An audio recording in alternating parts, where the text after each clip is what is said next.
तो मूवी के स्टार्ट में हम कुछ रॉबर्स को देखते हैं जिन्होंने एक प्लेन को हाईजैक कर लिया था। वो प्लेन अभी अभी एक जापानीज एयरपोर्ट पे लैंड हुआ था। प्लेन के बाहर स्पेशल फोर्सेस हाईजैकर्स पे अटैक के लिए प्रिपेयर हो रहे थे, जबकि हाई रैंकिंग ऑफिसर इस सिचुएशन को ऑब्जर्व करते हुए काफी पैनिक दिखाई दे रहे थे। इधर प्लेन के अंदर हर कोई बहुत ज्यादा डरा हुआ था, सिवाय एक लेडी के जिसका नाम यंकुमी था, जो कि अभी अभी नींद से जागी हुई थी। उसकी सीटमेट यहाँ उसे चुप कराने की कोशिश करती है, लेकिन यंकुमी जोर जोर से बोलना शुरू कर देती है, जिसके कारण हाईजैकर्स का ध्यान उसकी तरफ ही आ जाता है। एक हाईजैकर ने तो यंकुमी पर ही गन तान लेता है, लेकिन यंकुमी पर इसका कोई भी असर नहीं होता है और उन पर गुस्सा करने लगती है। तभी अचानक से प्लेन के अंदर गोलियां चलने की आवाज सुनाई देती है, जिसके कारण स्पेशल फोर्सेस अटैक के लिए आगे बढ़ती है और प्लेन के एग्जिट डोर के सामने पहुंच जाती है। लेकिन ये देख के शौक रह जाते हैं कि यंकुमी ने पहले ही उन हाईजैकर्स को हरा दिया था और यंकुमी का यह हीरोइक एक्ट लाइव टेलीकास्ट के थ्रू हर जगह वायरल हो जाता है। और इसी के साथ सीन शिफ्ट होता है और यंकुमी को हम उसके घर में देखते हैं। यहाँ यंकुमी की पूरी फैमिली उसकी सफलता को सेलिब्रेट कर रही थी, जो कि उससे कहते हैं कि उन्हें उस पर गर्व है। इसी दौरान हमें पता चलता है कि यंकुमी कोई आम लेडी नहीं थी, बल्कि एक पावरफुल याकुबा फैमिली से थी। उसके पेरेंट की डेथ हो गई थी और अपने दादा के बाद चौथी पीढ़ी की वारिस थी। जिसके बाद हमें यह भी पता चलता है कि यंकुमी पिछले 7 सालों से अकॉर्ड हाई स्कूल में मैथ की भी टीचर थी, लेकिन अपने फैमिली बैकग्राउंड के बारे में अपने स्टूडेंट और कलीग्स को सीक्रेट ही रखा हुआ था। अगले दिन यंकुमी जब स्कूल आते हैं तो यह नोटिस करती है कि उसके कलीग्स रिसेंटली हुए प्लेन हाईजैकिंग रेस्क्यू को डिस्कस कर रहे थे। लेकिन तभी वहां पे प्रिंसिपल आ जाता है और यंकुमी के एक साइड में जाकर उसे एडवाइस करता है कि इस तरह की बड़ी न्यूज स्टोरी से उन लोगों की अटेंशन अपनी तरफ अट्रैक्ट नहीं करनी चाहिए, क्योंकि इस तरह उसकी रियल आइडेंटिटी का एक्सपोज हो सकती थी। यंकुमी उसकी बातों से एग्री करती है और उसे यकीन दिलाती है कि अब ऐसा नहीं होगा। इसी दौरान वहां पे एक न्यू ट्रेनी टीचर ओदागिरी आ जाता है, जो कि असल में यंकुमी का ही पुराना स्टूडेंट था। यंकुमी यह देख के काफी ज्यादा खुश हो जाती है कि उसके स्टूडेंट उसकी नक्शे कदम पे चलते हुए टीचर बन रहे हैं। लेकिन उस टाइम वो काफी अपसेट हो जाती है जब ओदागिरी उसे बताता है कि यह सब और कोई जॉब न मिलने के कारण कर रहा है और इसका मतलब ये नहीं है कि वह एक टीचर बनेगा। नेक्स्ट सीन में हम देखते हैं कि यंकुमी ओदागिरी को क्लास में ले आते हैं और उसे अपने स्टूडेंट से इंट्रोड्यूस करवाती है। लेकिन तभी हमें पता चलता है कि स्टूडेंट यंकुमी की कोई भी रिस्पेक्ट नहीं करते हैं, इसलिए यहाँ भी उसे इग्नोर कर देते हैं। यह देखकर यंकुमी उन्हें ग्राउंड पे इनवाइट करती है ताकि ओदागिरी के बारे में जान सके, लेकिन कोई भी स्टूडेंट ग्राउंड में नहीं आता, जिसके कारण वो काफी ज्यादा अपसेट हो जाती है। नेक्स्ट सीन में हम 5 स्टूडेंट को रूफ टॉप में देखते हैं, जिनके लीडर का नाम रेटा था और यहाँ अपने क्लासमेट्स ये डिस्कस कर रहे थे कि ओदागिरी अचानक से टीचर के रूप में वापस क्यों आया है, क्योंकि वो तो काफी ज्यादा नोटी स्टूडेंट हुआ करता था। अगले सीन में हम यंकुमी के कुछ पुराने स्टूडेंट एक कैफे में इकट्ठा होते हैं और ये डिस्कस करने लगते हैं कि उन्होंने यंकुमी को एक आदमी के साथ देखा है। यह सुनकर बाकी स्टूडेंट काफी ज्यादा शॉक्ड हो जाते हैं, क्योंकि उन्हें नहीं लगता कि यंकुमी अपने लिए कोई बॉयफ्रेंड ढूंढ सकती है। वो बातें कर ही रही थी कि तभी यंकुमी और ओदागिरी लंच के लिए उसी जगह पर पहुंच जाते हैं। यंकुमी जब अपने फॉर्मर स्टूडेंट को वहां देखते हैं तो ओदागिरी को उनसे इंट्रोड्यूस करवाती है और इस तरह उन्हें पता चलता है कि वो सिर्फ एक नया टीचर है, जिससे कर उन्हें रियलाइज होता है कि उन्होंने सिचुएशन को मिसलीड किया है और फिर उसे इस बात पे मजाक उड़ाने लगते हैं कि यंकुमी इतने गुड लुकिंग आदमी को कभी भी अट्रैक्ट नहीं कर सकती। यह सुनकर यंकुमी को काफी ज्यादा बुरा लगता है और फिर उन्हें डांटने लगते हैं, लेकिन ओदागिरी उसे ऐसा करने से रोक लेता है। इसके बाद यंकुमी और उसके फॉर्मर स्टूडेंट मिलकर खाना खाने का डिसाइड करते हैं, जिसके बाद उन्हें यह रियलाइज होता है कि उनकी ग्रेजुएशन कंप्लीट हुए काफी समय बीत गया है और खाना खाते हुए अपनी अपनी स्टोरी शेयर करने लगते हैं कि ग्रेजुएशन के बाद अब तक उन्होंने क्या क्या किया है। तभी एक स्टूडेंट ये एडमिट करता है कि उन्हें नहीं लगता था कि यंकुमी टीचिंग कर सकेगी, बल्कि उन्हें लगता था कि वो जल्द ही क्विट कर जाएगी। लेकिन अब यह देख के काफी हैरान हो गए थे कि यंकुमी सिर्फ सफल हो गई थी, बल्कि वो अभी भी उसी स्कूल में टीचिंग कर रही थी। यह सुनकर यंकुमी थोड़ी इमोशनल हो जाती है और रोने लगते हैं, इसलिए उनके स्टूडेंट जल्दी से उसे अपोलॉजिस करते हैं और उसे काम डाउन करते हैं। दूसरी तरफ हम रेटा के दोस्तों को देखते हैं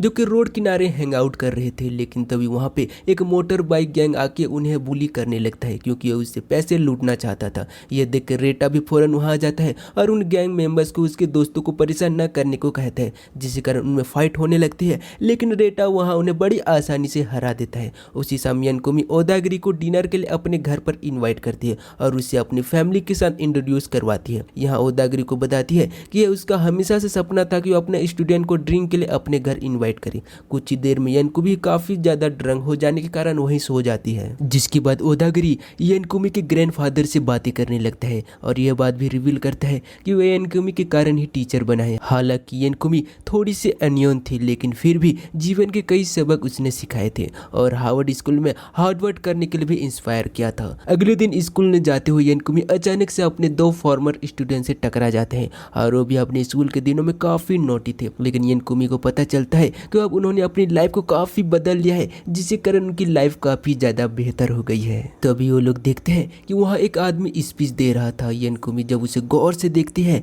तो ये पता चलता है कि उस आदमी का चेहरा उसके फॉर्मर लवर से काफी मिलता जुलता था। लेकिन तभी उसे पता चलता है कि वो आदमी केंटो फुरुस था, जो कि जापान के सबसे बड़े IT कंपनी का ऑनर था और अपना इन्फ्लुएंस बढ़ाने के लिए अब वो गवर्नर का चुनाव लड़ रहा था। यनकुमी फौरन उसमें खो जाती है और उसे कैंपेन के लिए अपने स्ट्रॉन्ग सपोर्ट को डिक्लेयर कर देती है। दूसरी तरफ हम स्कूल का सीन देखते हैं, जहां अचानक से वो मोटरसाइकिल गैंग पहुंच जाता है, जो कि असल में एक नोटोरियस ग्रुप ब्लैक स्कल का हिस्सा था और वहां रेटा से अपना बदला लेने आए थे। यहाँ तक कि उनसे टीचर्स भी उस गैंग को देखकर काफी ज्यादा डर गए थे, इसलिए प्रिंसिपल हेल्प करने के लिए फौरन पुलिस को कॉल कर देता है। वो लोग जब पुलिस आयरन की आवाज सुनते हैं तभी के लिए वहां से जाने का डिसाइड करते हैं, लेकिन साथ में वो कसम खाते हैं कि वो रेटा से बदला लेने के वापस जरूर आएंगे। नेक्स्ट सीन में प्रिंसिपल रेटा और उसके दोस्तों को ऑफिस बुलाता है और यह मुसीबत खड़ी करने पर उन्हें डांटने लगता है। वो उन्हें सब कुछ एक्सप्लेन करने को कहता है, लेकिन वो लोग यह क्लेम करते हैं कि मोटरसाइकिल गैंग ने पहले उनसे पैसों की डिमांड करके उन्हें प्रोवोक किया था। प्रिंसिपल उनकी बातों का विश्वास नहीं करता, लेकिन तभी यनकुमी उनकी हेल्प करती है और प्रिंसिपल को बताती है कि वो सच कह रहे हैं, क्योंकि अगर वो झूठ बोलते तो उसे फौरन पता चल जाता। यह सुनकर प्रिंसिपल इस मामले को जाने देने का डिसाइड करता है, लेकिन वो यनकुमी को वार्न करता है कि अगर फ्यूचर में उसके स्टूडेंट ने कोई ट्रबल क्रिएट किया तो इसके लिए जॉब से निकाल दिया जाएगा। जिसके बाद क्लास में रेटा और उसके फ्रेंड इस वजह से काफी ज्यादा शॉक थे कि यनकुमी ने उनके लिए अपनी जॉब को खतरे में डाल दिया था। अब क्योंकि वो यनकुमी को और ज्यादा मुश्किल में नहीं डालना चाहते थे, इसलिए रेटा इस इश्यू को हमेशा के लिए रिजॉल्व करने का डिसाइड करता है। उसके फ्रेंड उसे रोकने की कोशिश करते हैं, लेकिन रेटा उनकी बातों को इग्नोर करके वहां से चला जाता है। कुछ देर बाद यनकुमी ओदागिरी के साथ क्लासरूम में आती है और उसे पता चलता है कि रेटा उस गैंग से फाइट करने के लिए चला गया है। यह सुनकर वो अपने स्टूडेंट पर गुस्सा करने लगती है कि उन्होंने उसे वहां जाने से नहीं रोका था और अकेले वहां जाने दे दिया था, इसलिए वो उसे ढूंढने के लिए वहां चली जाती है। इसी दौरान ओदागिरी रेटा के दोस्तों को याद दिलाता है कि अगर वो रेटा के सच्चे दोस्त हैं तो चाहे कुछ भी हो जाए उन्हें उसके साथ खड़े होना चाहिए। दूसरी तरफ हम रेटा को देखते हैं, जो कि ब्लैक स्कल गैंग की हाइड आउट पे पहुंच चुका था। यहाँ उन्हें वार्न करता है कि वो स्कूल से दूर रहे और इसके लिए उस गैंग के लीडर को ऑन वन फाइट का चैलेंज करता है, लेकिन गैंग के लीडर उसकी ऑफर रिजेक्ट कर देता है और सब मिलकर उसे मारने लगते हैं। लेकिन तभी बिल्डिंग शेक होने लगती है और दीवार पर टूट जाती है, जिसके बाद वहाँ एंट्री होती है यनकुमी की, जो कि उस गैंग से उसके स्टूडेंट को छोड़ने की डिमांड करती है। लेकिन वो गैंग उसी पे ही अटैक कर देता है, पर यनकुमी उन्हें एक एक करके मारने लगती है। कुछ ही देर में वो गैंग मेंबर्स उसे कंट्रोल करने में कामयाब हो जाते हैं, लेकिन तभी वहाँ पे ओदागिरी आके उसकी हेल्प करते हैं और वो दोनों मिलकर उन्हें इतना ज़्यादा मारते हैं कि वो लोग वहाँ से भागने पर मजबूर हो जाते हैं। तभी वहाँ पर रेटा के दोस्त भी पहुँच जाते हैं, जो कि रेटा की हेल्प करने में यनकुमी का शुक्रिया अदा करते हैं। रेटा यहाँ थोड़ा कंफ्यूज दिखाई दे रहा था कि कैसे एक आम सी टीचर इस तरह से फाइट कर सकती थी। यनकुमी उसे बताती है कि वह सब करने में इसलिए सफल हो गई थी क्योंकि वो अपने स्टूडेंट की केयर करती है। अगली सुबह रेटा यनकुमी की और ज्यादा रिस्पेक्ट करने लगता है और बाकी स्टूडेंट उसे गुड मॉर्निंग कहते हैं। यह देखकर यनकुमी काफी ज्यादा एक्साइट हो जाता है और आखिरकार उसके स्टूडेंट उसकी कदर करने लगते हैं। नेक्स्ट सीन में कुछ कॉप स्कूल में आ जाते हैं, जिन्हें देखकर यनकुमी चौंक जाती है क्योंकि उसे लगता है कि वो यहाँ कल होने वाली फाइट के कारण आए हैं। लेकिन तभी मुझे पता चलता है उनका एक स्टूडेंट कजामा ड्रग डीलिंग में इन्वॉल्व है। पर यनकुमी उनसे कहती है कि यह सच नहीं हो सकता, क्योंकि कजामा तो उनकी क्लास के सबसे ब्रिलियंट स्टूडेंट में से एक है। लेकिन ऑफिसर उन्हें बताते हैं कि उन्हें कजामा का वॉलेट क्राइम स्क्रीन पर मिला है, वह पिछली रात से लापता है, इसलिए यह कहकर वहां से चले जाते हैं। अगर उन्हें कजामा कहीं भी दिखाई दे तो सबसे पहले उन्हें इन्फॉर्म करे।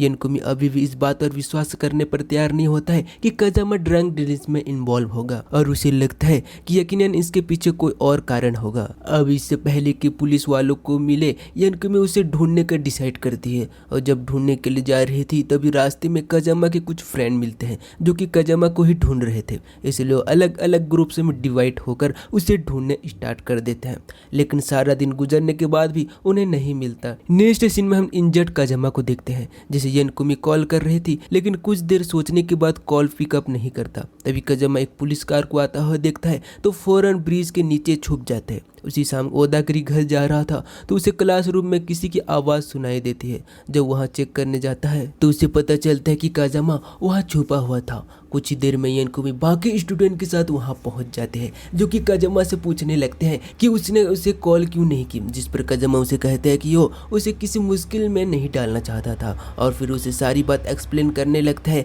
कि रिसेंटली उसने एक डिलीवरी बॉय की जॉब करना स्टार्ट की थी, लेकिन उसे यह बिल्कुल ही पता नहीं था कि उन पैकेज में क्या था। कल रात अचानक से वो पैकेज नीचे गिर के टूट जाता है जिसमें उसे ड्रग्स मिलते हैं। इसलिए काफ़ी ज़्यादा डर गया था और उसने उन लोगों से कहा था कि वह उस जॉब को छोड़ना चाहता है। यह सुनकर उन लोगों से मारना शुरू कर दिया, लेकिन पुलिस के वहाँ पहुँचने पर वो लोग वहाँ से चले गए, जिसके बाद वहाँ से वो भी भाग गया था। लेकिन इसी दौरान उसका वॉलेट वही गिर गया था। यह सुनकर यनकुमी उससे पूछती है कि जॉब की जरूरत क्यों थी, जिस पर उन्हें बताता है कि जॉब से उन्हें मिस सिस्टर को सपोर्ट करना था। यनकुमी यह सुनकर उनके रिश्योर करती है कि इस समय उसका कोई भी कसूर नहीं है, इसलिए वो उसे और उसके दोस्तों को आज रात उसे घर स्टे करने को कहती है। नेक्स्ट सीन में जब वो लोग यनकुमी के घर पे थे तो यनकुमी अपने मैन को उस ड्रग डीलर को इन्वेस्टिगेट करने को कहती है और बहुत जल्द उन्हें पता चल जाता है कि इस इलीगल बिजनेस के पीछे का मास्टरमाइंड कोई और नहीं बल्कि केंटो कुरिसिया था। इसलिए उसके साथ पंगा लेना और उसके क्राइम्स एक्सपोज करना काफी ज्यादा डिफिकल्ट था। यह सुनकर यनकुमी को गुस्सा आता है और केंटो के क्राइम्स पब्लिक में एक्सपोज करने की कसम खाती है। लेकिन काजुमा और उसके फ्रेंड यह भी सब कुछ सुन रहे थे और इस मामले में अपने हाथ लेने का डिसाइड करते हैं ताकि यनकुमी और ज्यादा परेशानी से बचाया जा सके। इसलिए अगले दिन काजुमा और उसके दोस्तों केंटो के हेडक्वार्टर पहुंच जाते हैं ताकि वो कोई एविडेंस ढूंढ सके। दूसरी तरफ यनकुमी और ओदागिरी को देखते हैं और वो दोनों भी उसी तरह बढ़ रहे थे। वहां पहुंचकर वो बहुत से जर्नलिस्ट को देखते हैं जो कि केंटो के लिए कैंपेन मटेरियल प्रिपेयर कर रहे थे। इसके बाद यनकुमी और ओदागिरी केंटो के रूम में एंटर होने की कोशिश करते हैं। दूसरी तरफ काजुमा और उसके दोस्त को एक रूम में बहुत से बॉक्सेस मिलते हैं जिनमें ड्रग्स को छुपाया गया था, लेकिन तभी अचानक से वहाँ केंटो लोग आके उन्हें देख लेते हैं और उन्हें शूट करने वाले ही थे कि तभी यनकुमी वहाँ पहुँच के उन सभी को हरा देती है।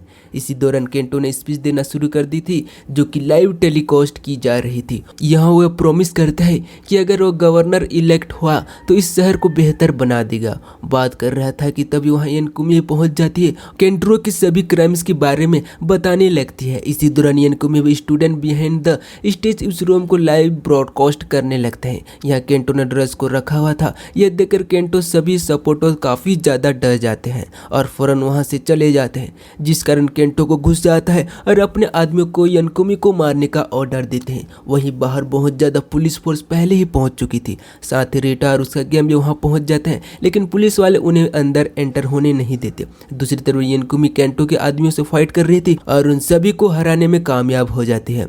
यह देखकर केंटो उस पर गन तान लेता है और उस पर अपनी जिंदगी बर्बाद करने का आरोप लगाता है, लेकिन यनकुमी उसे फौरन से सरेंडर करने की एडवाइस करती है और एक लेंथी कन्वर्सेशन के बाद वह सरेंडर करने के लिए तैयार हो जाता है। इसी दौरान वहां पर स्पेशल फोर्स भी पहुंच जाती है, लेकिन यनकुमी उन्हें केंटो को शूट करने से रोक देती है क्योंकि केंटो सरेंडर करने के लिए तैयार हो गया था। इसीलिए पुलिस उससे भी शूट नहीं करती और उसे पकड़ लिया जाता है। पूरा देश यनकुमी की ब्रेवरी को देख के हैरान हो जाता है। अगले दिन यनकुमी एक सेलिब्रिटी बन चुका था, जहाँ सभी टीचर्स और प्रिंसिपल उसकी ब्रेवरी को एक्सप्रेस कर रहे थे। क्लास में अपने स्टूडेंट को किक द कैंग गेम खेलने के लिए इनवाइट करती है और इस बार पूरी क्लास यनकुमी के कहने पर बाहर आ जाते हैं, जो कि काफ़ी ज़्यादा इंजॉय करने लगते हैं। और इसी के साथ यह मूवी एंड हो जाती है। तो दोस्तों कैसा लगा मूवी, कमेंट में अपनी राय जरूर दीजिए। मिलते हैं ऐसे नए अमेजिंग मूवी एक्सप्लेनेशन वीडियो के साथ। आज के लिए इतना ही, थैंक्स।